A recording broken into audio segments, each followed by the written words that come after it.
Salut, alors aujourd'hui on va s'intéresser à cet appareil qui est un amplificateur Cabas des années 70, qui a un ampli de 100 watts, qui a une construction plutôt originale et qui m'est donné comme étant en panne, les étages de sortie ne fonctionnant pas.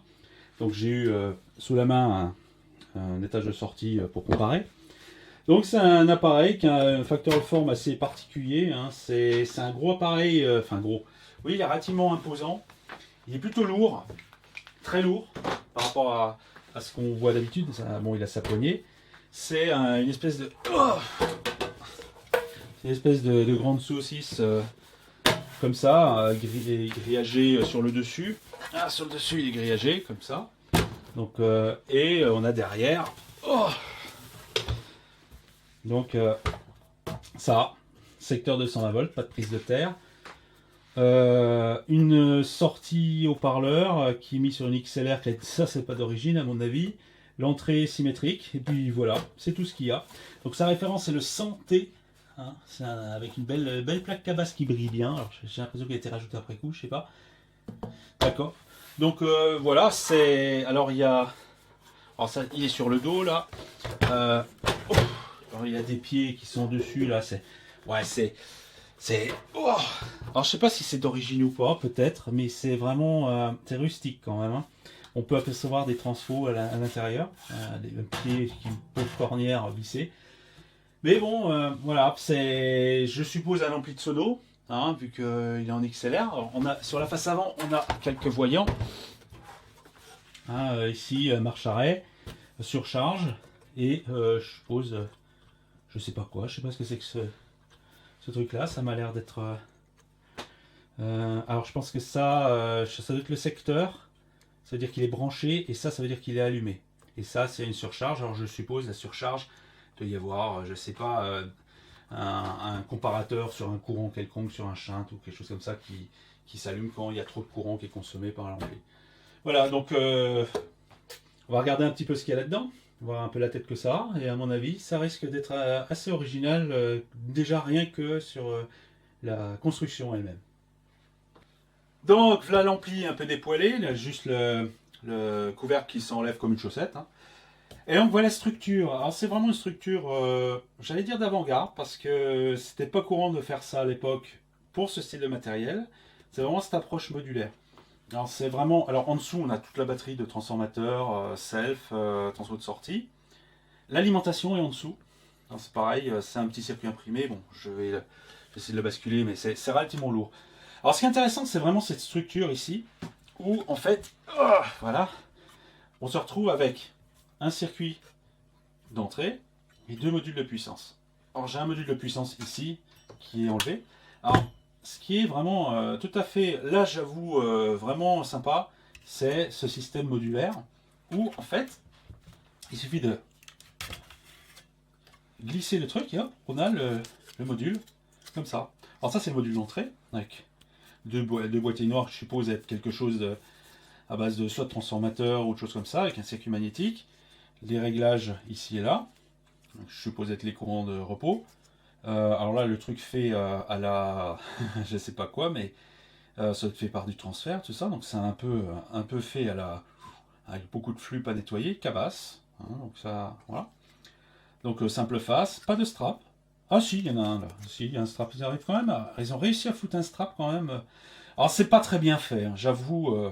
C'est un peu, ça fait un peu bricolage quand même, hein. Les condensateurs sont serrés comme des sardines. C'est pas très droit. Ouais, c'est bon. Condensateur Eurofarad. Les résistances sont un peu tordues. Enfin, c'est pas. Ouais, bon. Soit. Bon, ça marche, hein. Bon. Donc là, c'est ça qui est. Par contre, là, voilà, ça fonctionne très bien. Les trucs de puissance, c'est pareil. Ils glissent sur des rails. Et donc, on a un des modules de puissance, donc avec deux transistors. Alors là, c'est une version avec un transistor qui a été rajouté. Parce que, alors, j'ai du mal à avoir vraiment une idée exacte de ce qui se passe. Mais bon, ça, voilà un module de puissance d'origine. Là, on peut voir que dessus, ben, en fait, les, les inscriptions, ce ne sont pas des références standards, ce sont des références Cabas écrites à la masse. De toute façon, il y a une référence, mais il y a aussi un point de couleur. Ici, il y en a un jaune et un orange. Ici j'en ai un, il est, on va dire, orange clair, ça en a un autre. Alors c'est peut-être donné la même couleur, mais ce sont les transistors qui sont rebadgés, et on ne sait pas trop ce que c'est. Alors normalement c'était, d'après les enquêtes de quelques personnes, des, je sais plus, 181 ou des espèces de transistors très vieux, quasiment introuvables. Et des personnes ont tenté parce que, alors, pour essayer de réexpliquer le système, c'est que cet ampli m'a été donné en panne, m'a été donné comme étant en panne, et les modules de puissance sont cramés. C'est-à-dire que les transistors de sortie sont cramés, et j'ai eu un transistor de sortie, ici, qui m'a été donné comme étant un transistor détruit. Alors, on va regarder au transistor de courbe Tektro comment il se comporte. On va regarder ça.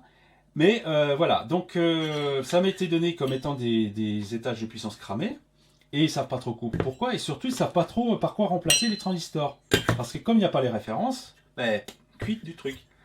Et donc, moi j'ai accepté cet appareil parce qu'il est déjà original par principe. Mais aussi parce que c'était une opportunité pour se dire mais comment je peux, avec un transistor de courbe, récupérer les caractéristiques de ça, essayer de retrouver dans les bases de données de semi-conducteurs qu'est-ce qui pourrait s'en rapprocher.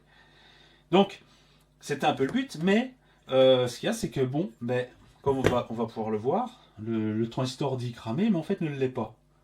Et donc en fait, rien n'est cramé là-dedans. Donc je l'ai branché, et il fonctionne. Pas très bien, mais il fonctionne. Alors je suppose, c'est parce que ici, le transistor qui est mis là n'est pas celui d'origine, qui doit avoir des gains différents, où il y a... Parce qu'on voit vraiment un truc à deux morceaux, avec des branches symétriques.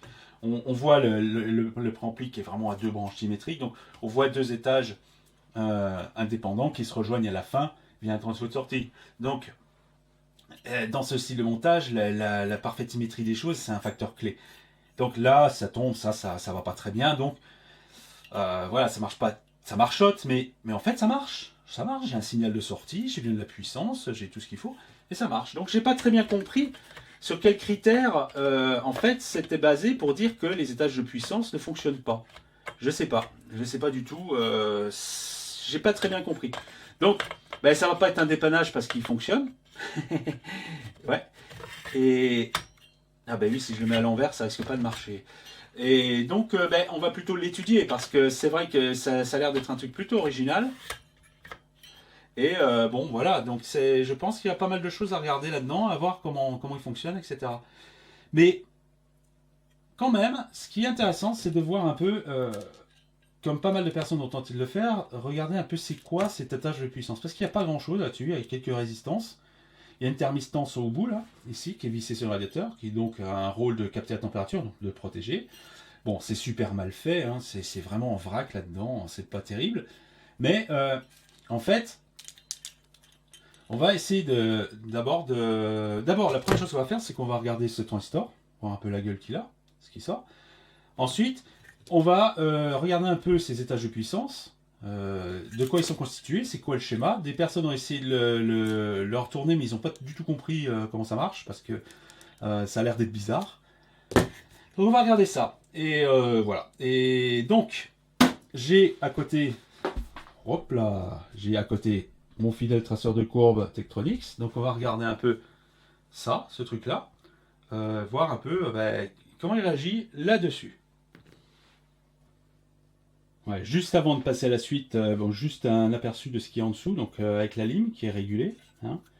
Les transformateurs et self. Alors, self, transformateur de sortie. Une grosse capa là en dessous, simple capa, une grosse capa qui est en parfait état, hein, je l'ai testé, ça marche. Une ligne stabilisée, alors il y a deux circuits imprimés, il y en a un qui est contre le radiateur ici, puis l'autre qui est en juste dessus. Bon, c'est une construction un peu particulière. Bon, je n'ai pas fait de reverse engineering là-dessus, mais bon, c'est une ligne stabilisée, elle fonctionne, elle est à 46 volts. Je pense qu'elle est réglable évidemment ici. On fait ce qu'on veut avec. Grosse self.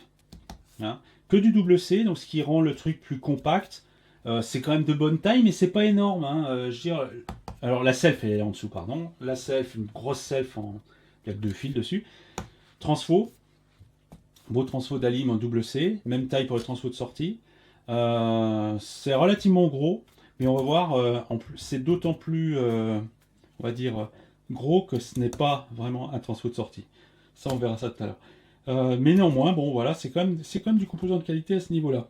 Alors, d'un côté, il y a, on va dire, une construction un peu, on va dire, exotique, un peu rustique et artisanale. Mais d'un autre côté, il y a des composants, les résistances sont à 1%, ou couche métallique, pour l'époque c'était plutôt un luxe, des gros transfos double C, qui est vraiment un luxe, un câblage avec les fameux fils qui sont réunis entre eux avec de la ficelle qui est on va dire, tressée autour, avec toujours ce petit détail. Alors il y a pas mal de câbles qui sont faits comme ça. C'est quand même plutôt. Alors il y a vraiment un mélange de bienfaits et de trucs qui sont un peu plus discutables. Mais globalement, c'est fait pour être le plus fiable possible pour les, on va dire, les normes de l'époque, ou plutôt l'absence de normes de l'époque. Actuellement, ça passerait aucune certification nulle part, hein, c'est sûr. Mais bon, à l'époque, il y avait bien pire, bien pire que ça au niveau construction. Là, ça reste une construction quand même faite pour être fiable, avec quand même quelques détails, bon, qui quelque part hein, pourraient être légèrement améliorables. Donc, alors, j'avais déjà fait une paire de vidéos sur ce style d'appareil, le traceur de courbe.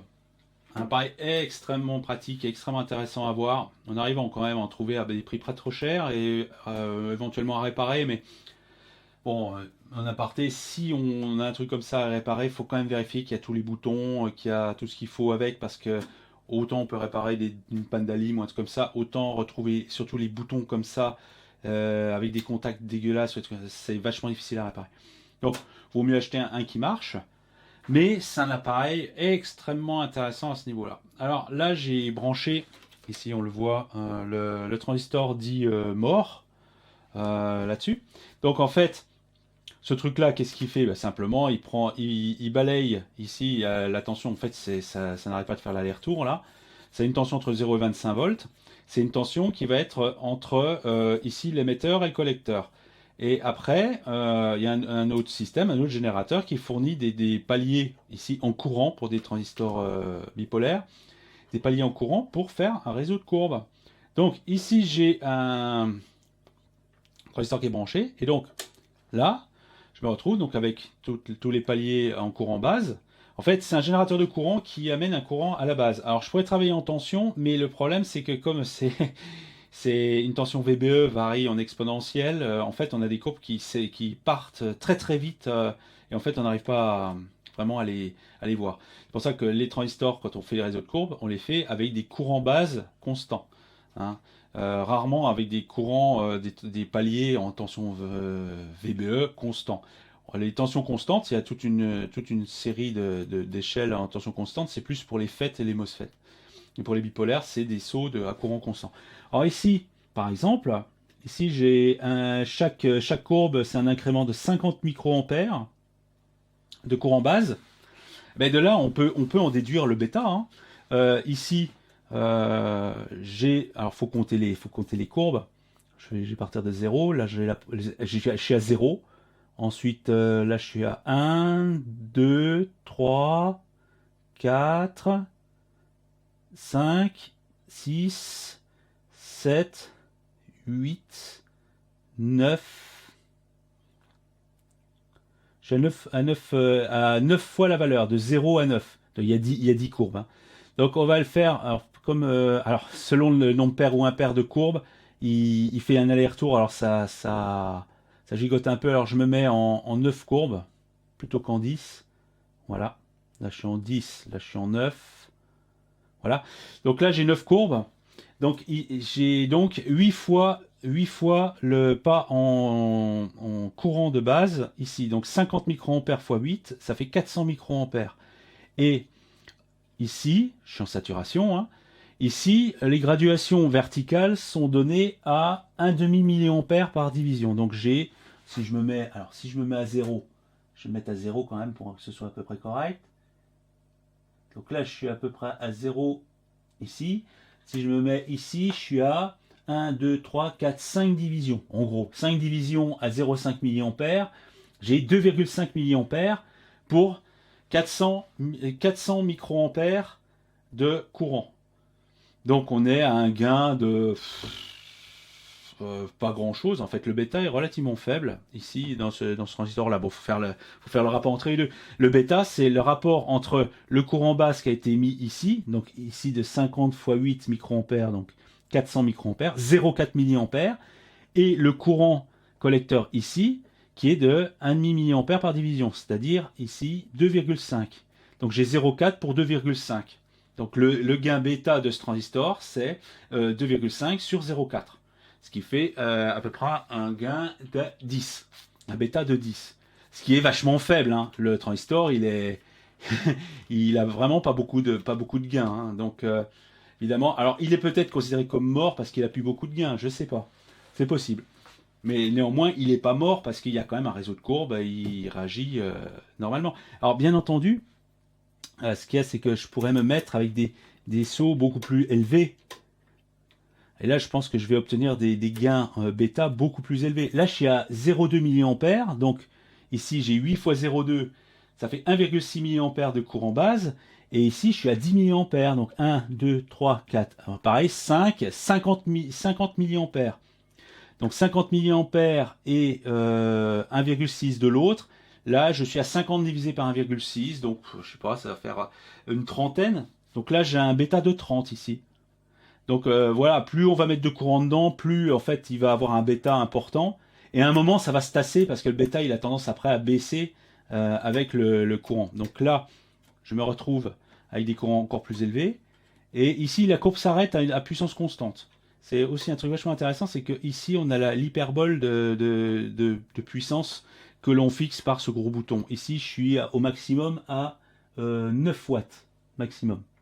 Alors je pourrais passer à 30 watts. Voilà. Donc je peux minimiser la puissance que j'envoie dans le transistor. Alors sachant que ça passe de l'un à l'autre, enfin ça balaye en permanence, c'est pas de la puissance continue, hein. Mais disons que on peut avoir non seulement la courbe, mais aussi l'hyperbole de limitation en puissance dissipée par le transistor. Donc c'est un transistor qui a un gain vachement faible, relativement faible, hein, ce qui est voilà. Bon, après, est-ce qu'il est endommagé ou est-ce que c'est normal? D'après ce que j'ai vu sur les docs, l'équivalent qui est donné, je crois que de tête c'est le 181 ou 81, je crois que c'est 181, il est donné pour un bêta de 20. Donc ça colle à peu près. Ici j'ai un bêta de 30, on va dire, à ces valeurs-là. Donc voilà, c'est des trucs qui ont des bêtas vachement faibles. Maintenant on fait des transistors de ce genre avec des bêtas beaucoup plus gros. Mais voilà, ce transistor fonctionne. Pour moi il fonctionne. Donc, je ne sais pas exactement quel est le problème avec cet ampli-là. Mais bon, on va considérer qu'il fonctionne, mais on va surtout regarder un peu quelle est sa structure, quel est cet étage de puissance mystérieux, et quel est son mode de fonctionnement. Et on va regarder quelques spécificités vraiment typiques de cet appareil-là. Bien, donc là, maintenant, je vais dévoiler un peu le vrai schéma, la manière correcte de le dessiner, de l'étage sortie, disons les modules de puissance, et on va voir qu'en fait, quand on le dessine bien, on voit tout de suite ce que c'est. Alors ça commence comme ça. D'abord, il y a un truc indépendant, c'est une simple résistance et une simple thermistance. Ce sont deux choses indépendantes qui sont complètement à part. C'est une résistance alors, de tête, je crois que c'est 68 ohms, et ça c'est une thermistance de 2K2, ou à peu près. Disons, bon, ce sont deux choses indépendantes. Maintenant, ce qui nous intéresse, c'est tout ce qui est transistor. Alors comment ça se passe? Alors ça commence par une résistance, un transistor, alors ce sont quasiment les deux mêmes. Ensuite, une résistance et le deuxième transistor. Ensuite, une résistance d'émetteur, une autre résistance ici, et les deux collecteurs reliés entre eux. Alors de tête, là, je crois que ça c'est 100 ohms, ça c'est 1 ohm, et ça c'est... peut-être 68, ça c'est peut-être, je sais plus. Ici je sais plus ce que c'est, mais bon, allez, admettons c'est. Voilà. Et ici 0,27. Alors dessiné comme ça tout de suite, ça ressemble à quelque chose qui est beaucoup plus connu, qui n'est en fait d'autre qu'un Darlington.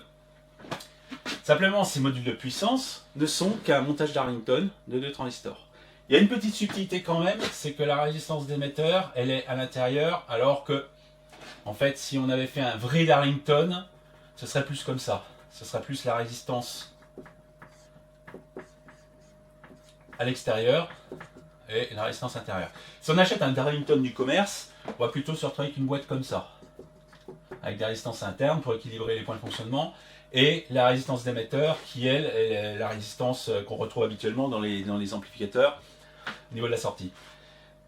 Maintenant, le vrai schéma, lui, bon, ben, il est comme ça, mais je suis sûr que si on l'inverse, ça marcherait pareil, hein, ça ne changerait pas grand-chose. Donc, voilà le schéma tel qu'il est. Et en fait, ben, ça, on peut considérer que ce n'est qu'un seul transistor Darlington, avec le collecteur, l'émetteur et la base. C'est tout. Donc en fait, ces modules de puissance ne sont qu'un transistor Darlington. Si on voulait réparer cet appareil, on pourrait virer tous les transistors dessus et mettre un Darlington du commerce récent, sachant que de toute façon, ces caractéristiques, ce qui compte, c'est qu'il y ait beaucoup de gains. Alors, je dis ça parce que, bon, bien sûr, j'ai le schéma intégral de l'ampli, hein, qui est derrière, là, derrière le tableau, je l'ai déplié, ce sera la surprise. Simplement, cet ampli utilise ces Darlington avec la sortie sur le collecteur, donc en émetteur commun, donc avec un étage sortie qui a du gain, et il y a une contre-réaction globale qui ramène le tout au gain, on va dire, le gain normal de l'ampli. Donc, plus il y aura de gain sur l'étage de sortie, mieux ce sera. Donc, si on veut le réparer, il faudrait utiliser, par exemple, des Darlington tout faits du commerce, en TO3 ou ce qu'on veut, mais, vu la topologie de l'ampli, et ça on va le voir, il sera très très important de les choisir de telle sorte qu'ils soient équivalents, que leur gain soit assez similaire, parce que s'il en est, il en est de la symétrie de l'appareil lui-même qui, vu qu'il y a des transformateurs impliqués là-dedans, qui n'aime pas du tout qu'il y ait des déséquilibres au niveau des points de repos, au niveau des courants statiques qui passeraient d'un mobilage à l'autre et qui satureraient en fait les circuits magnétiques. Donc, maintenant dit comme ça, il n'y a plus aucun secret. Alors maintenant, le mystère des références cachées, machin, des petits points, machin, qui disent qu'on ne mélange pas, on peut pas réparer. Alors, je comprends à peu près ce que Cabas a voulu faire. Ça, je suppose, mais je pense que ça doit être pour ça. Simplement, le problème, c'est qu'ils ont utilisé deux transistors identiques qui, dans un montage comme ça, vont donner un gain à peu près global du produit des deux transistors. Alors, le problème, c'est que le gain tel qu'on le pense, c'est-à-dire le gain en courant, c'est-à-dire le facteur bêta qui est habituellement utilisé dans les transistors, est en fait un paramètre qu'il ne faut jamais utiliser lorsqu'on fait des amplis. Donc, mais le problème ici, c'est que en gros, le transistor, c'est le produit des deux gains des deux transistors, d'une manière. Et comme l'importance de la parfaite symétrie des deux branches est le facteur primordial, si un transistor saute, on ne peut pas le remplacer comme ça directement par un autre parce qu'on va déséquilibrer automatiquement les deux branches. Je pense que quand Cabas réparait ce style ampli, en fait, c'était pas un transistor ou l'autre qui était important, c'était la paire. Ce qui comptait, c'est d'avoir une paire de transistors dont le gain global vaut tant. Et c'est comme ça que les trucs étaient repérés. Alors je suppose qu'ils avaient des lots de transistors triés en gains, et ils prenaient des paires de telle sorte que le produit des deux fasse quelque chose de prédéterminé. Et c'est ça le critère. Et c'est pour ça qu'ils ne pouvaient pas mettre les transistors avec les références d'origine, parce qu'un réparateur va en enlever un, celui qui est cramé est remplacé par un autre. Et en fait, il va complètement déséquilibrer le truc, et peut-être pas pouvoir le régler correctement après coup. Donc, Cabas, enlevez les inscriptions, mettez des petits repères dessus pour savoir quel lot de transistors était impliqué dans le mélange des deux, et je pense qu'il changeait les deux en même temps systématiquement, ou remplaçait le module. Je pense que c'est plus pour des raisons pratiques de ce genre, pour éviter les accidents de remplacement de transistors par les références d'origine, que Cabas a utilisé cette technique de remarquage. Néanmoins, absolument aucun secret, un Darlington, c'est tout. Et il n'y a que ça sur le circuit. Alors, bien sûr, vu de l'extérieur, ce n'est qu'un transistor. Donc, on peut prendre un module et le mettre sur le traceur de courbe. Et il se comportera comme un transistor. Et ça, on va pouvoir le regarder. Donc, comme on a vu que les modules de puissance ne se comportent que comme des transistors style Darlington, ben, on peut tout à fait prendre un module, comme celui-là. En plus, là, c'est le module d'origine. Hein. On peut le mettre directement sur un traceur de courbe et voir un peu comment il se comporte. Donc là, j'ai un collecteur, base émetteur, hein, directement dessus. Donc, si on le met, pouf, on se retrouve avec un réseau de courbes, un transistor. Alors ici, le gain des Darlington va très très vite. Donc là, je suis dans des assez faibles courants et tout de suite, on a les plateaux qui s'écartent de plus en plus parce qu'on est vraiment là en plus dans un produit de 2 transistors. Donc c'est quelque chose qui a des caractéristiques assez extrêmes vu qu'on se retrouve avec 2 transistors. Et là, comme je le travaille en faible courant, le gain de ces transistors-là est relativement grand. Le gain a tendance à s'affaisser avec le courant, mais là, on se retrouve avec quelque chose qui fonctionne comme un Darlington normal. Là, simplement, c'est un transistor. C'est un super transistor. Donc, et ça se comporte exactement comme tel. Donc, voilà, c'était juste pour montrer que on peut remplacer ce module-là par un transistor Darlington du commerce pour peu qu'il soit, pour chaque branche, équivalent. Et c'est rien de plus que ça. Ok, maintenant qu'on a vu les modules de puissance, on va pouvoir dévoiler le schéma global du truc et voir un peu les originalités qu'il y a derrière. Alors, voilà le schéma global de l'appareil. Bon, bien sûr, comme j'ai dit, j'ai pas fait l'alimentation, ça n'a pas grand intérêt. Donc, de l'entrée vers la sortie, dans l'ordre. Et en fait, cet appareil, bon, il est vraiment tordu hein, au niveau de sa structure. Mais je vais mettre le doigt sur trois vraiment particularités de ce machin. Je vais partir de la fin, parce que c'est plus facile, l'étage d'entrée est plus difficile à certains points de vue. Donc, l'étage de sortie. Alors la première chose qui saute aux yeux, c'est qu'en fait, contrairement à ce qu'on pourrait croire, c'est pas un transfo de sortie, c'est un autotransformateur. Donc le haut-parleur est directement relié aux étages de sortie. Alors, l'avantage de l'autotransformateur, c'est qu'il peut être beaucoup plus petit. Parce que pour des raisons simples de partage de courant dans les mêmes bobinages, en fait, les puissances se retrouvent intégralement d'un côté et de l'autre, et on se retrouve en fait avec comme tout autotransformateur, des circuits beaucoup plus petits. C'est avantageux pour un appareil qui peut être assez relativement puissant, comme celui-là, hein, il fait quand même une centaine de watts, quelque chose comme ça. Donc, c'est un appareil qui utilise un autotransfo avec le haut-parleur sur deux prises qui sortent, et un point milieu qui est relié à la masse. Alors, là, cette structure-là a l'avantage de quasiment donner quasiment aucune chance qu'il y ait une tension continue dans le haut-parleur. Tout simplement parce que s'il y a une différence de courant entre les deux branches, ce qui va se retrouver de chaque côté, ça va être la tension au bord de la résistance en continu des deux bobinages. Ce sont des bobinages qui ont une valeur globale de à peu près 1,5 ohm. Donc, ici, on va avoir quelques fractions, quelques dixièmes d'ohm ici et là. Et en plus, ce qu'on va retrouver au haut-parleur, c'est la différence entre les deux courants. Donc, on va vraiment retrouver que 3 proutes en sortie. Donc, le haut-parleur, il risque pas trop une tension continue à ce niveau-là. Néanmoins, voilà, c'est un truc, c'est un autotransformateur, et non pas un transformateur. Donc ça, c'est bon, c'est une chose qui était plutôt inattendue. Ensuite, bon, tout le système est alimenté par une alimentation de 46 volts, avec le plus à la masse. Hein, donc tout est négatif, c'est pour ça que la structure est un peu bizarre, parce qu'elle est retournée. Elle est un peu retournée comme une chaussette. En plus, j'ai dessiné de manière symétrique, donc j'ai les deux, j'ai l'étage préamplificateur et les deux modules, avec les bouts ici. Donc ça, c'est une première chose. Bon, il n'y a pas grand-chose à en dire. Ici, on a les cellules de sortie hein, habituelles qu'on retrouve pour tout ce qui est charge réductive, genre haut-parleur. Donc bon, ça, c'est un bon classique qu'on retrouve. Les deux modules de puissance, on retrouve avec la diode que j'avais pas dessinée sur le truc, hein, la diode de flyback qu'on retrouve sur les Darlington. Alors, dans les boîtiers, c'est inclus. Hein. On peut tout à fait les remplacer par un Darlington récent. Donc, deuxième subtilité, deuxième chose assez tordue, c'est ça. Alors, sur le circuit, il y a deux boîtiers noirs, deux gros boîtiers noirs qu'on suppose être des transformateurs.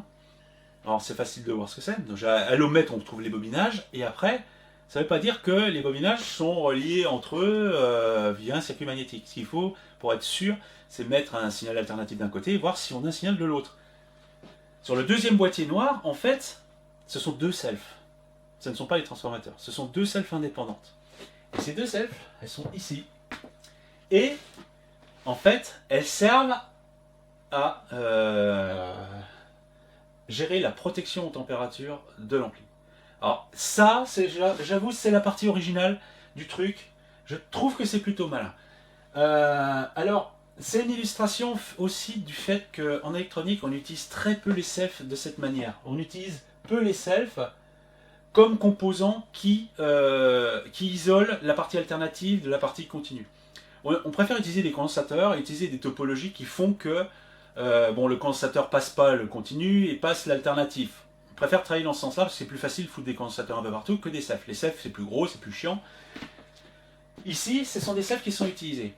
Alors quel est l'avantage de ça? C'est que c'est une protection thermique, mais la protection thermique doit faire simplement bouger le point de repos du transistor et ne pas moduler avec le signal. Le signal, lui, ne doit pas voir cette partie-là. Et en fait, ces selfs-là vont isoler la partie réglage, partie protection du signal alternatif qui va se balader dans l'ampli. En faisant quoi? Simplement, les selfs ici, en alternatif, ont des résistances très très élevées. Donc en fait, elles vont quasiment déconnecter ces parties-là de l'entrée. Alors comment ça marche ça? Il faut imaginer qu'on travaille en continu, on travaille en point de repos, sans signal d'entrée. Le problème des bipolaires comme ça, c'est que quand ça chauffe, ça a tendance à s'emballer thermiquement. Le gain augmente, la transconductance augmente avec la température, et ça s'emballe à partir d'un certain seuil, et ça ne fait qu'augmenter, et on peut détruire l'étage de sortie. Une des méthodes les plus universellement utilisées, c'est de contrôler la tension de base émetteur en fonction des courants qui déboulent, histoire de brider un peu le transistor. La contrainte étant que ça ne doit n'arriver que dans des cas où ça commence à chauffer. Mais ça doit être totalement invisible pour le signal d'entrée, pour l'amplificateur en général, avec son fonctionnement normal. C'est juste pour ramener les points et protéger. C'est uniquement au moment où il doit protéger que ça apparaît. Sinon, ça ne doit pas du tout interférer avec le fonctionnement normal de l'ampli. Donc, ici, c'est fait simplement grâce aux selfs qui vont déconnecter cette partie-là. Alors, cette partie-là, on voit, elle est mise entre base et émetteur des Darlington. Alors, en fait, ça va servir de polarisation. Simplement parce que le transistor d'avant, il est polarisé d'une certaine manière, il y a un courant qui circule dedans, et ce courant passe comme ça. On est en continu. La self a une valeur faible, et le courant passe comme ça. Ici, on a une résistance de 110 ohms, en parallèle, quelque chose qui est sur le radiateur en face. Ce sont les deux composants qui sont côté module de puissance, la thermistance plus la petite résistance derrière. Chose qui est mise en parallèle là-dessus, et le courant va circuler là-dedans, va polariser ça, polariser le courant de repos de ça, sachant qu'il y a des réglages derrière pour ça. Mais ça, lorsque le transistor va commencer à chauffer, la thermistance a une résistance qui va diminuer, mais fortement. On voit qu'ici, elle est de 2 kΩ, donc par rapport aux 110 ohms normal, en fait, c'est comme s'il n'y avait pas grand-chose. Mais elle va fortement diminuer avec la température, du fait que, en fait, va se retrouver avec un réseau de résistance ici de l'ordre de grandeur de la 110 ohms, et on va diminuer la résistance globale du truc. Et donc on va diminuer la polarisation pour le même courant ici. Et donc on va diminuer le courant qui y a dans le Darlington. Donc c'est ultra simple, c'est plutôt efficace, sachant que ça suppose quand même que la self ici ait une résistance très élevée en alternatif, même pour les basses fréquences. Et en fait, comme on va voir sur des mesures, le gain en basse fréquence augmente. Et je pense que c'est parce que la self commence à conduire en très basse fréquence, elle commence à passer du truc, et on commence à interférer et à augmenter en fait la polarisation, et donc augmenter le gain. On commence à avoir quelque chose qui passe, un courant superposé là-dessus, et on va moduler l'étage de sortie parce que la self n'a pas une résistance suffisamment élevée en alternative. Et donc on va commencer par moduler la polarisation de ça.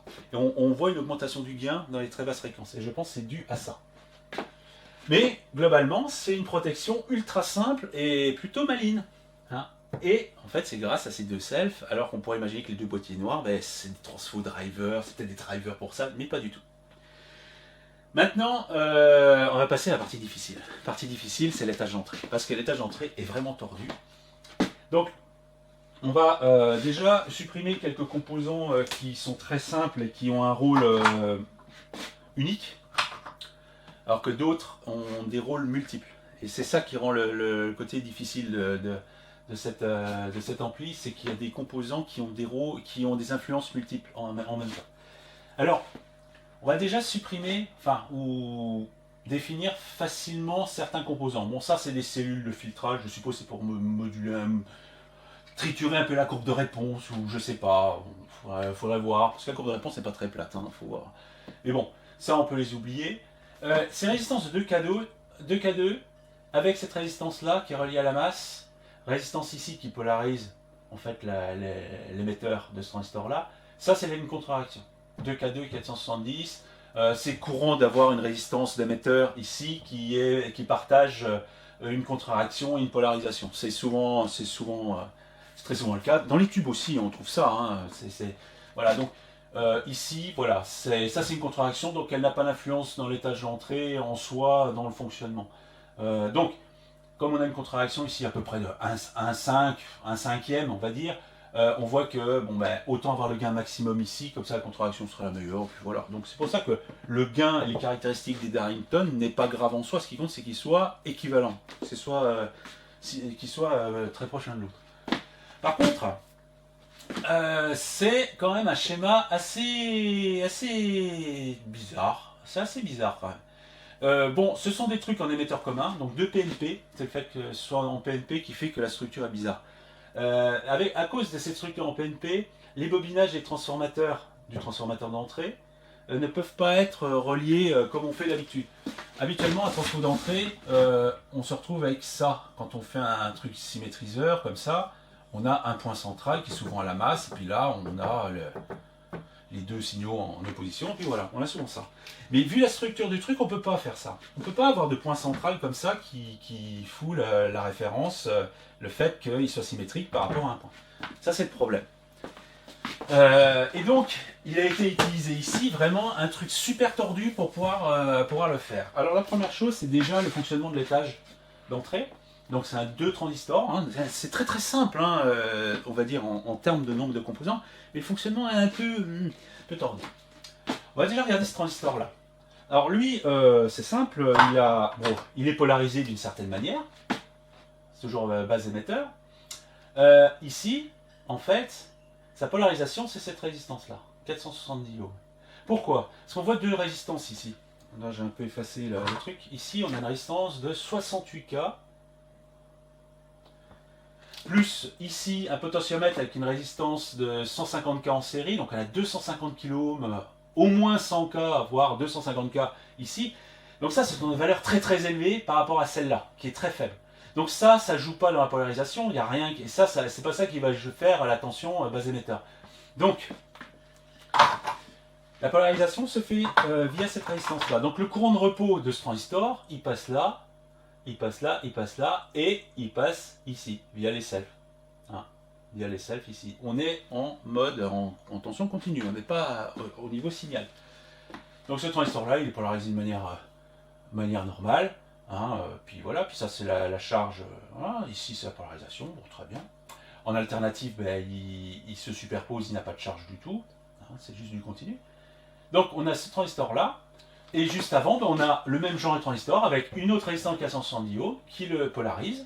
Il a une charge collecteur de 47K qui va au moins 46 volts. Donc en fait, le plus c'est la masse, et puis là on est au moins 46. Je vais me noter.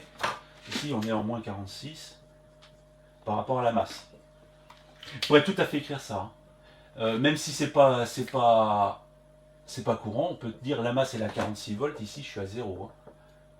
Ça, c'est une chose qu'il faut toujours penser, c'est que c'est totalement arbitraire les tensions. Ce qui compte, c'est de dire, bah, ça c'est le 0, puis le reste suit. Donc je peux très bien dire que la masse est à plus 46 volts, ça n'a aucune importance. Ce qui compte, c'est que je ne vais pas interférer avec des trucs de l'autre côté, qui seraient, eux, si ça c'est à la Terre, et que derrière il y a des trucs à 0 volts à la Terre, là ça risque de faire du court-circuit. Mais je peux tout à fait écrire ça. Bon, mais on le fait pas parce que c'est vraiment jouer le jeu du je veux faire absolument original. Donc, voilà, donc premier transistor, deuxième transistor. Alors, ce qui est tout à fait étrange, c'est comment le signal est injecté là-dedans. Parce que le bobinage du transformateur, il arrive là, bon, il arrive à la base du premier, qui est polarisé, mais l'autre, il arrive là, à une espèce de point milieu qui a été mis au banc de la résistance de polarisation du deuxième transistor. Bizarre, hein? Alors c'est plutôt astucieux dans son principe, même si bon, ça marche pas très bien, le résultat final n'est pas super glorieux, mais ça c'est le potentiomètre de réglage du courant de repos. En fait, ce qui se passe, c'est qu'on va superposer la polarisation normale, qui est due à cette résistance-là, une autre fraction ici, via le transformateur, ici. C'est-à-dire qu'on va soustraire à ça une fraction d'une autre tension qui vient d'ici, et on peut faire varier en fait la tension VBE simplement sur un réglage d'un potentiomètre. On se sert de cette résistance-là comme une source de tension, toujours en continu. Je travaille en continu. On va voir qu'en alternative, ça ne fonctionne pas comme ça. En continu, en fait, je vais réinjecter ici au niveau de la base via le transformateur, pas via cette résistance-là qui est trop élevée. En continu, ce transformateur-là, il a une résistance très faible. Donc via le transformateur, je vais polariser la jonction base-émetteur via cette tension-là et une tension ici qui est remise à ce niveau-là, qui est une fraction d'une tension qui vient d'une autre résistance. C'est tordu. On aurait très bien pu faire une résistance variable ici, mais bon, ils ont préféré utiliser une variante comme ça. Je ne sais pas pourquoi, mais bon. Le problème, alors moi je pense qu'on aurait pu foutre le transfo à la masse là. Hein. Finalement, si, on aurait pu foutre un point milieu à la masse, mais ils ont préféré faire ça comme ça avec un réglage comme ça. Alors, le premier problème de ce réglage-là, c'est qu'il va influer sur toute la branche d'un coup. Parce que ça va faire varier la tension ici, base émetteur, donc le courant ici dans le transistor, qui va faire varier ici, évidemment, la tension base collecteur, qui va faire varier évidemment la tension base émetteur au passage, qui va faire varier la polarisation du transistor, qui va faire varier la polarisation... Enfin, il y a tout qui va bouger en même temps. Et ça, en plus, c'est vraiment typique de l'ampli trop simple où on ne peut pas séparer les choses. Tout est lié d'une manière vraiment uniforme.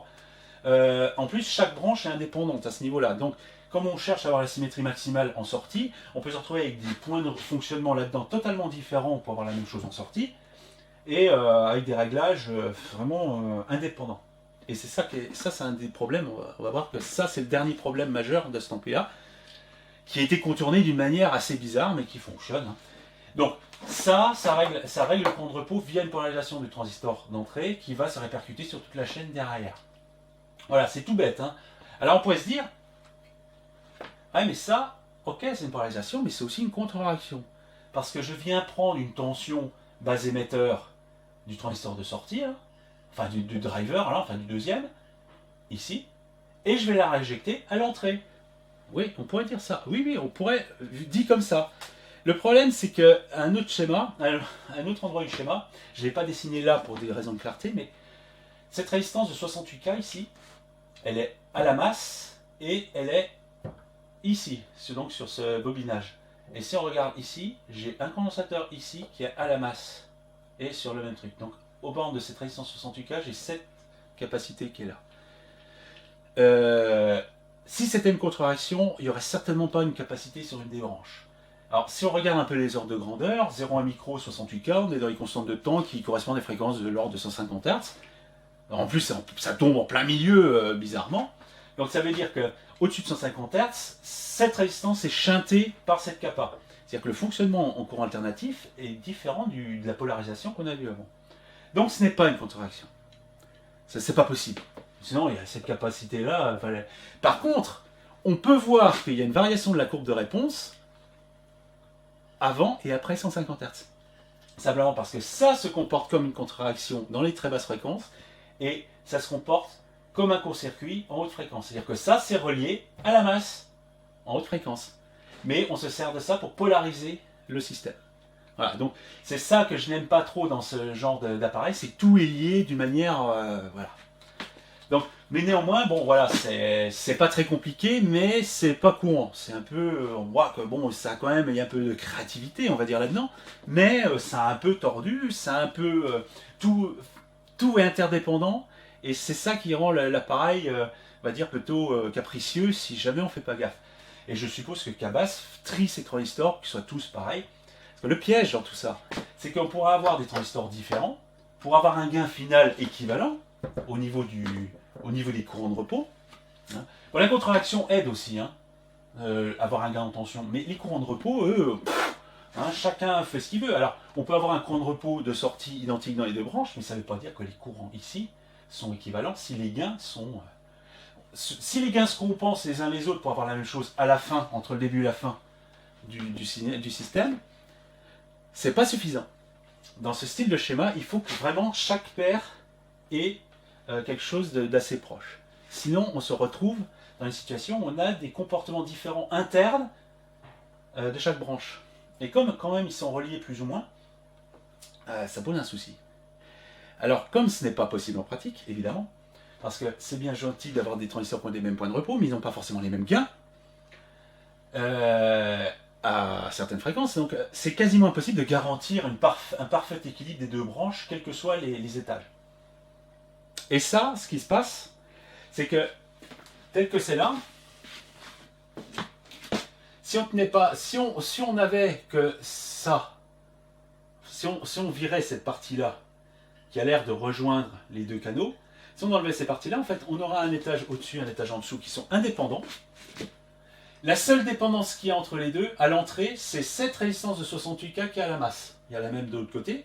Donc en gros, ça et ça, c'est relié à la masse via une résistance de 68K qui est très élevée.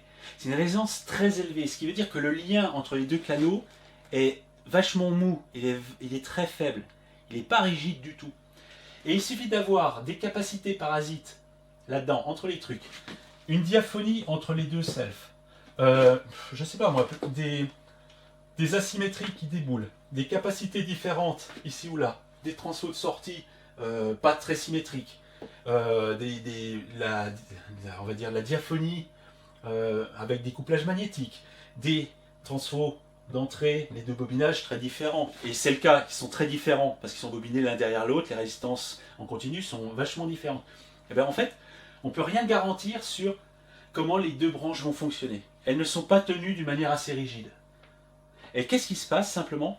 C'est qu'elles vont avoir chacun leur courbe de réponse en phase, en fréquence, un peu différente.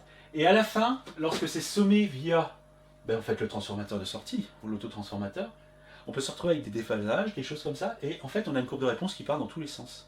Et en général, dans les aigus, on se retrouve avec une courbe de réponse qui s'écrase parce qu'on se retrouve avec des trucs qui deviennent en opposition de phase, etc. Simplement parce que les deux branches ne sont pas tenues d'une manière rigide, vu de l'entrée. Hein. Je parle de vue de l'entrée. Évidemment qu'après elles le sont, parce que après ces transistors-là, on a ça, et encore, c'est des valeurs assez élevées.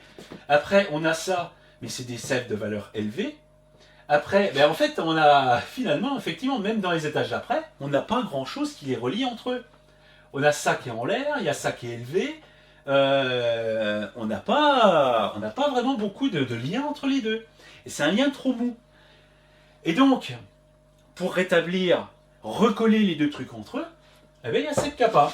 Ça relie ça et ça les recolle entre eux pour que les deux branches aient un point référent commun en alternatif. Le condensateur ici se comporte comme un court-circuit.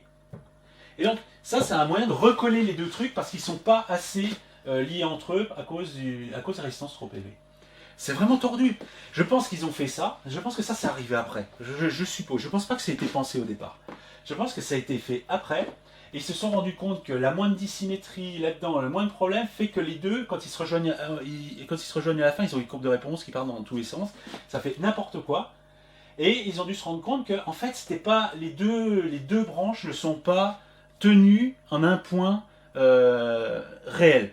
En polarisation, c'est pas important parce que chacun est polarisé comme il veut. Mais en termes de signal, les deux signaux ne doivent pas être flottants l'un par rapport à l'autre. C'est ce qui se passe. Ils sont quasi flottants. Ils sont quasi flottants l'un par rapport à l'autre. Et là, on a tout et n'importe quoi. Par contre, si on relie d'une manière rigide les deux branches via une capa, en fait, on recolle les deux branches. Et c'est là que le collage se fait. Étonnamment. Alors, c'est pas encore tout à fait suffisant. Enfin, conceptuellement parlant, c'est pas tout à fait suffisant. Parce qu'ils sont reliés, mais ils sont reliés à quel niveau par rapport à la masse? Ici, c'est surtout par rapport à la masse. Ils peuvent très bien, s'il n'y a que cette capa-là, être à un point milieu fictif qui se retrouve à une valeur au-dessus ou en dessous de la masse.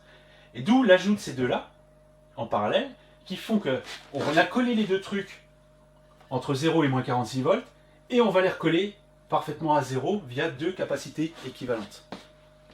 Alors c'est vraiment particulier, hein.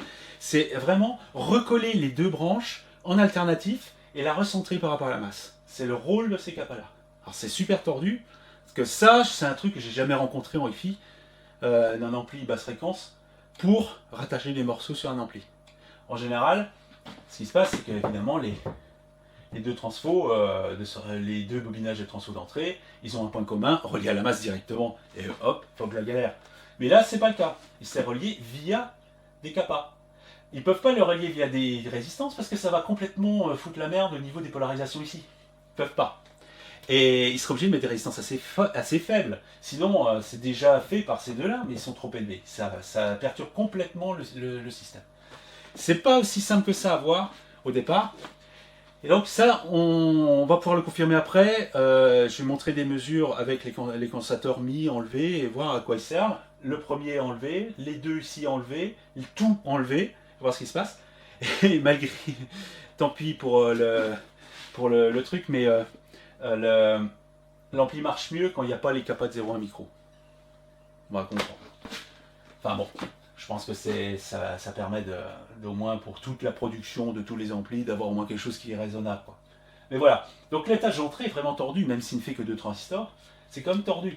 Et relever ça à la main, en fait, on se demande ce qui se passe, parce qu'à un certain moment, je me dis, mais qu'est-ce que c'est. Moi, le point le plus délicat quand j'ai repris, c'est que je me disais, mais qu'est-ce que ça vient foutre là?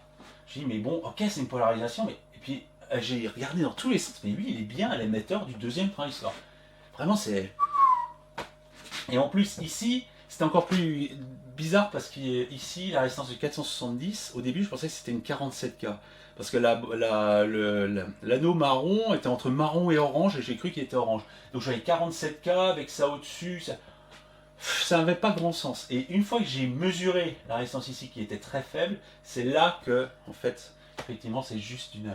Et en plus, avoir cette kappa qui se retrouve en parallèle ici, et qui dit que c'est pas une contre-réaction, parce qu'au début je pensais que c'en était une, mais au fur et à mesure je rajoutais des éléments, en fait, ça a changé complètement la logique du truc. Mais bon, c'est un schéma vraiment tordu. Malheureusement il marche pas très bien, on a fait quelques mesures, donc on est à peu près à 1,5% de distorsion.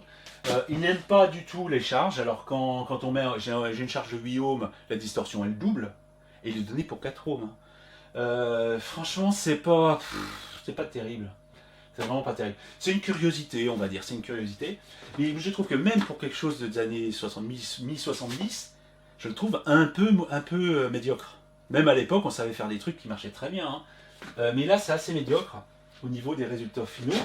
Mais c'est original. Et ça, en fait, c'est. Bon, ça, je pense que ça a toujours existé, hein, cet état d'esprit. Cabas, je pense que ça avait cet état d'esprit. C'est d'ailleurs, je vais créer des trucs, mais il faut vraiment que ce soit complètement hors norme, que ce soit hors sentier battu. Faut pas utiliser des trucs standards, parce que je vais être un différenciateur. Le problème, c'est que, ouais, mais il faut être très très doué pour ça, et c'est très difficile de pouvoir faire mieux que ce qui a été établi avant. C'est de plus en plus difficile à fur et à mesure que le temps passe, parce que ce qui est l'ordre établi est une évolution des choses qui se sont améliorées de plus en plus. À l'heure actuelle, débouler avec un nouveau truc en électronique ou en informatique, parce qu'on le voit souvent, débouler avec un nouveau truc en disant je suis super original, je suis trop fort, je suis trop bon, je suis meilleur que l'ordre machin, ça arrive très très très très très rarement. Par contre, il y a beaucoup de gens qui pensent qu'ils sont trop originaux, trop intelligents, ils sont trop forts. Je fais un truc hors norme, vraiment. Mais en fait, ça marche pas aussi bien que les trucs standards. Alors, un exemple typique de ça, qui est plutôt dans la gamme de gens qui ont réussi quand même à le faire, c'est De Vialet. De Vialet fait absolument quelque chose de différent de l'ordre établi. On sait faire mieux que De Vialet avec des solutions standards, mais De Vialet approche ce qui se fait de mieux avec leurs idées. Donc, quelque part, ils ont fait quelque chose qui est quand même difficile à faire, et ils ont réussi à le faire. C'est pour ça que moi, De Vialet, j'ai un grand respect sur la technique, sur la technologie qu'il y a derrière. Je respecte fortement leur travail. Il y a des gens qui n'ont peut-être pas compris ça, mais je respecte le travail de Vialet sur l'aspect technique des choses. Ils ont des mecs très bons, très très bons. Parce qu'ils ont tout fait sur cette optique-là, et c'est pas facile du tout à faire. Mais, à part De Vialet qui reste une exception, C'est un comportement que je rencontre, que j'ai rencontré très souvent, surtout dans le développement logiciel.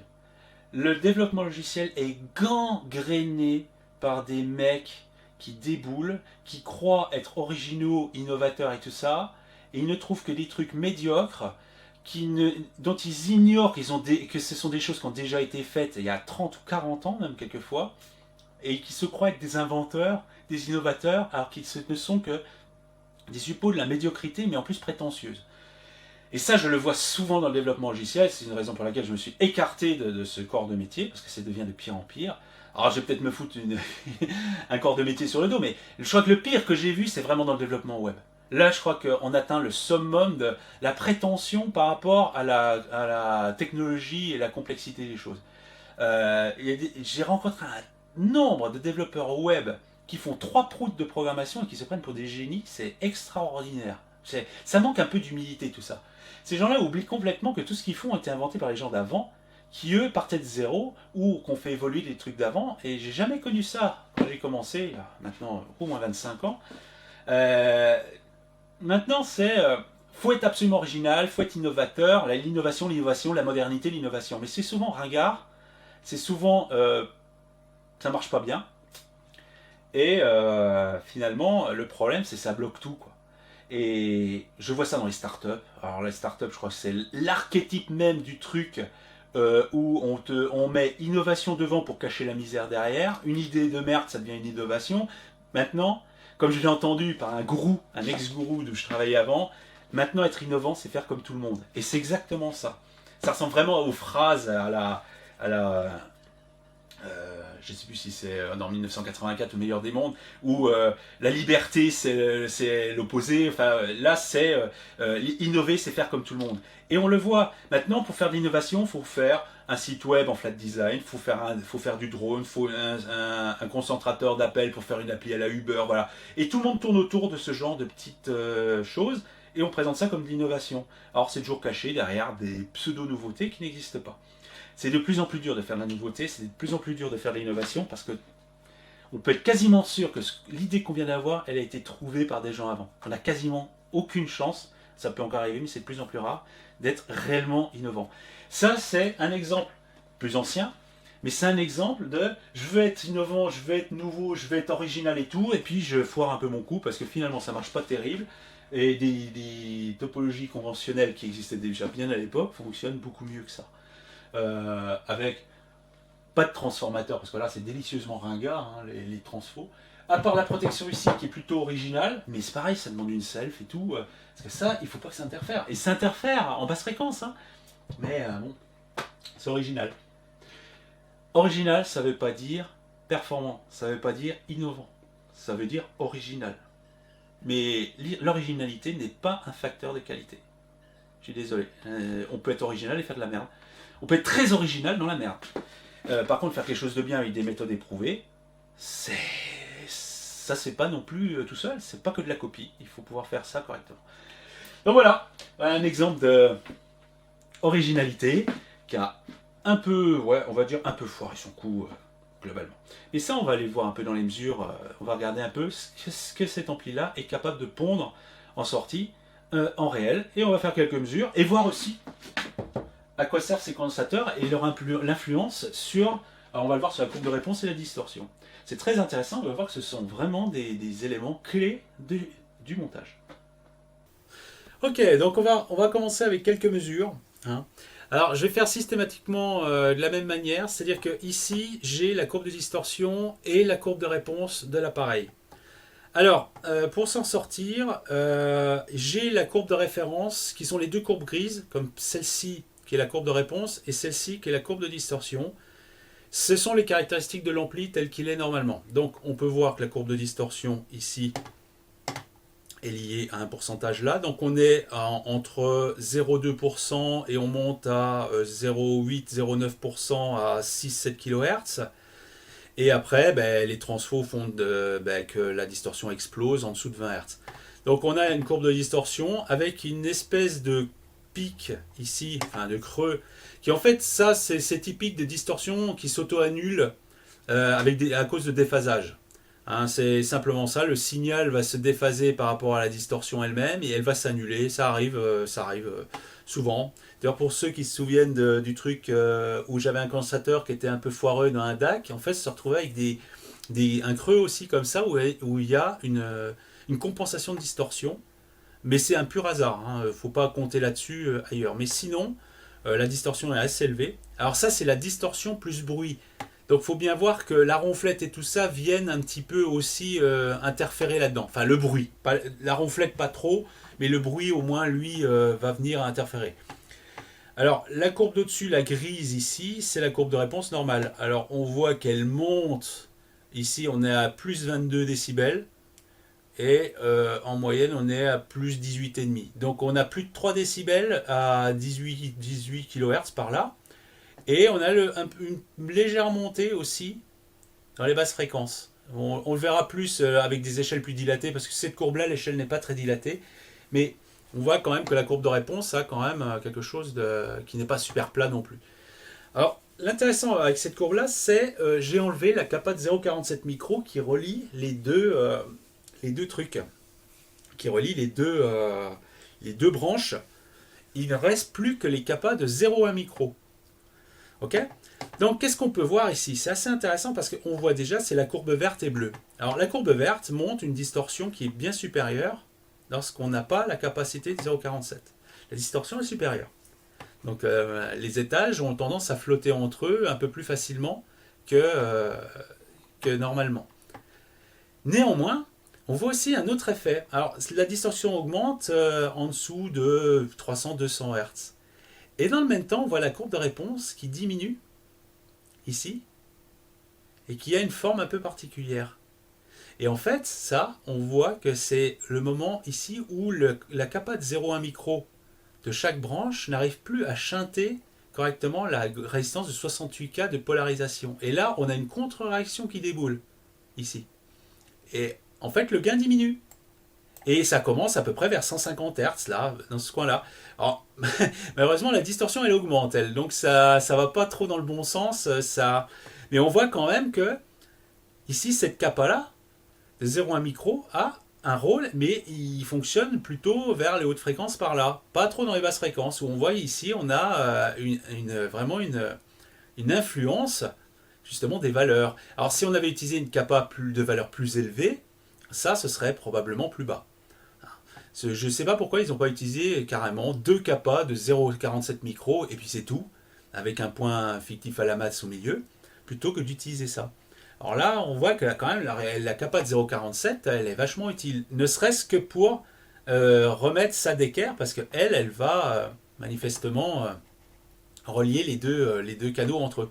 Mais ici, on perd de l'efficacité parce que la capa de 0,1 micro devient de moins en moins influente dans les basses fréquences. On voit l'impact sur le gain et en plus on voit l'impact sur la distorsion. On voit surtout que la distorsion augmente parce que probablement que les deux branches sont, avec les basses fréquences sont moins bien tenues entre elles. Elles ont tendance à divaguer chacune dans son coin et à faire un peu n'importe quoi en sortie. Donc avec ça on peut aller sur une autre combinaison. C'est là où j'ai laissé la capa de 0,47 et j'ai viré les deux capas de 0,1. Alors là l'échelle est beaucoup plus dilatée. C'est plus pratique. Alors en bas on a la courbe de réponse et en haut on a la distorsion. Alors comme toujours les deux courbes grises c'est les courbes de référence avec tous les composants placés et la courbe bleue et verte ce sont ici les capas de 0,1 virés. Étonnamment quand on enlève les capas de 0,1 micro, la distorsion elle reste plate et elle augmente plus tard, alors qu'elle est plus élevée normalement. C'est pour ça que, en fait, je disais que vaut mieux virer les capas de 0,1 micro parce qu'il marche mieux sans. Par contre, il n'y a pas cet effet d'annulation à un moment de la distorsion dans la haute fréquence. Ici, ça ne fait que monter tout seul. La courbe de réponse, elle ne change pas grand-chose. Ça ne change pas grand-chose. Il y a une très très légère perte de gain, insignifiante. Par contre, ça joue sur la distorsion. Donc ces capas de 0,1 micro ne servent pas à grand-chose. Je pense qu'elle perturbe plus qu'autre chose vers la fin. Mais la capa de 0,47 micro, elle, va vraiment relier les deux canaux entre eux. Et bon, ça fonctionne quand même. Même si le point milieu fictif à l'entrée, on ne sait pas trop où il est. Et néanmoins, ça fonctionne mieux sans. Étonnamment. Alors maintenant, on va regarder. J'ai carrément enlevé, alors c'est pas ici, c'est ça, j'ai carrément enlevé toutes les capas. Alors là, c'est vraiment bizarre. Alors, faut regarder, là, c'est difficile à s'y retrouver. Alors, toujours en gris, les courbes d'origine, ici et là, en bas, ça c'est la distorsion, ça c'est la courbe de réponse. En bleu ici, la courbe de réponse, on voit qu'elle chute complètement dans les hautes fréquences. On passe de plus 15, déjà on a perdu en gain d'emblée, et en plus on passe à moins 6 décibels, on perd plus de 20 décibels à 20 kHz. Mais ça fait vraiment deux canaux qui se retrouvent avec des signaux qui commencent à arriver plus ou moins en opposition de phase dans l'aigu, et puis qui commencent à s'annuler progressivement. Déjà, bon. Et après, on a la distorsion qui explose. C'est carrément, ça fait n'importe quoi. Ça fait vraiment n'importe quoi. Alors, pourquoi la distorsion explose? J'avoue, c'est difficile de savoir ce que le signal sort exactement à cet endroit-là. Peut-être tout simplement parce que le transformateur est complètement saturé en sortie, parce qu'une des branches débite beaucoup plus de courant que l'autre. Donc on se retrouve avec la grosse distorsion. Alors il y a des annulations de distorsion dans les très basses fréquences avant de remonter. Alors ça, je sais pas exactement d'où ça sort, hein. Je sais pas quelle est la raison en soi, mais on a une distorsion de 1,5% à peu près, alors qu'elle était de 0,3 ou 0,2%, 0,25% avant. Donc ces condensateurs-là sont absolument indispensables. Et c'est vraiment les condensateurs qui tiennent les deux canaux entre eux pour qu'ils se comportent comme un déphaseur.